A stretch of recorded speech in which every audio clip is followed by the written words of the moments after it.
Coucou les amis, c'est Sandra, comment allez-vous aujourd'hui? J'espère que vous allez bien, que vous êtes en pleine forme, plein de bonnes énergies positives.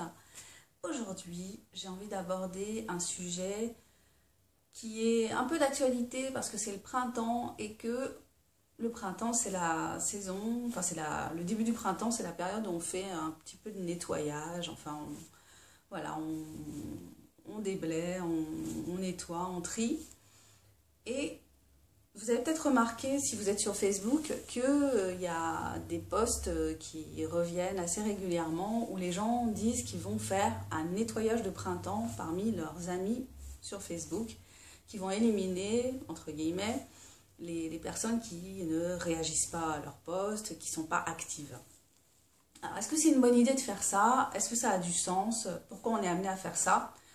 Alors, j'ai lu récemment que comme Facebook a changé un petit peu sa politique au niveau des posts et de la façon dont les amis sont avertis de nos posts.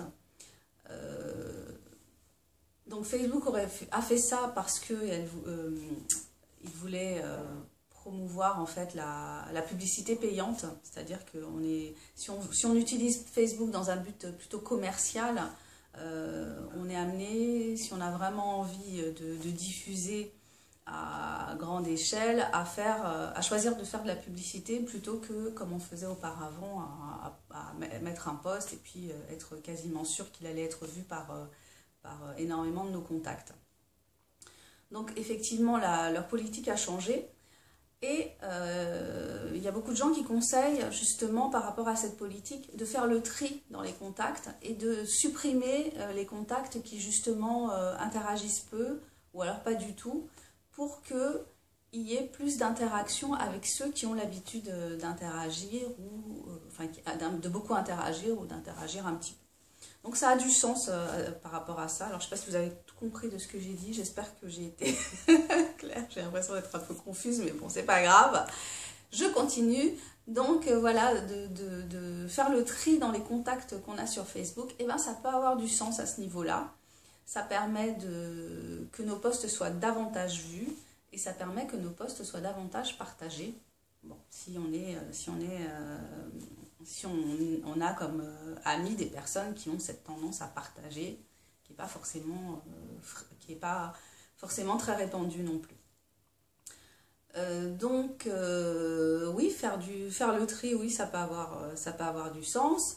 Ça me fait penser à quoi? Ça me fait penser à la fameuse loi de Pareto que vous connaissez peut-être. Donc Pareto, c'est un économiste, je ne sais plus de quelle origine, mais qui a inventé cette fameuse loi qui dit que, par exemple, 80% des richesses mondiales sont détenues par 20% de la population. Qui dit aussi, d'une manière plus triviale, que 80% des tâches ménagères sont accomplies par les femmes et 20% seulement par les hommes. Mais bon, on travaille à ce que ça change, n'est-ce pas? Donc voilà, par rapport, pour mettre la loi de Pareto en rapport avec Facebook, eh bien, je pense que si on fait le calcul, on s'aperçoit que, en général, c'est à peu près 20% de nos amis qui interagissent, qui sont présents, qui vont faire un commentaire quand on va poster quelque chose, qui vont partager. Voilà, il y a finalement pas un très très gros pourcentage. Donc les autres, ça ne veut pas dire qu'ils ne sont pas là, hein. Ça peut vouloir dire qu'ils sont là, mais qui font que regarder ou lire et qui vont pas commenter, qui ne vont pas réagir. C'est un choix. Après, il y a ceux qui, effectivement, peut-être ont gardé un profil, mais ne sont quasiment jamais sur Facebook parce que finalement, c'est quelque chose qui ne les intéresse pas, qui ne correspond pas à leurs envies, à leur personnalité, enfin, je ne sais pas. Voilà. Donc, effectivement, ce que je veux dire, c'est que ça a du sens de faire du tri parmi ses amis sur Facebook. Il ne faut pas voir ça comme quelque chose d'agressif ou de violent ou de pédant. Enfin, qu'est-ce que c'est la personne qui se la pète un peu en voulant faire le tri parmi ses amis? Non, ça peut avoir du sens. Ça peut avoir le sens de justement vouloir davantage partager, vouloir aussi, voilà, si on a cette démarche aussi de faire connaître son travail, donc de vouloir le partager avec des gens qui auraient eux aussi envie de le partager. Et voilà, c'est une interaction. Par rapport aux amis, je pense aussi au fait que parfois on a enfin moi en ce moment, enfin depuis pas mal de temps, j'ai beaucoup de propositions d'amitié comme ça qui arrivent, que je trouve assez étranges, assez déroutantes des fois, parce que le nombre me paraît important. Voilà, plus de 100, mais je trouve ça assez bizarre, parce que la plupart du temps, les gens ne vous envoient pas un petit message pour vous inviter. Enfin, c'est très... voilà, je te balance une invitation, tu en fais ce que tu veux. Donc c'est vrai qu'à une époque, j'avais tendance à répondre en me disant oui, c'est bien d'avoir du monde comme ça. Et puis au final, je pense maintenant que peut-être que ça n'a pas vraiment de sens d'accepter comme ça les invitations un peu tous azimuts. Voilà. C'était ça que je voulais partager avec vous aujourd'hui. Alors je ne sais pas ce que vous en penserez. J'espère que je n'ai pas été trop fouillis. Donc vous me direz ce que vous en pensez, j'espère.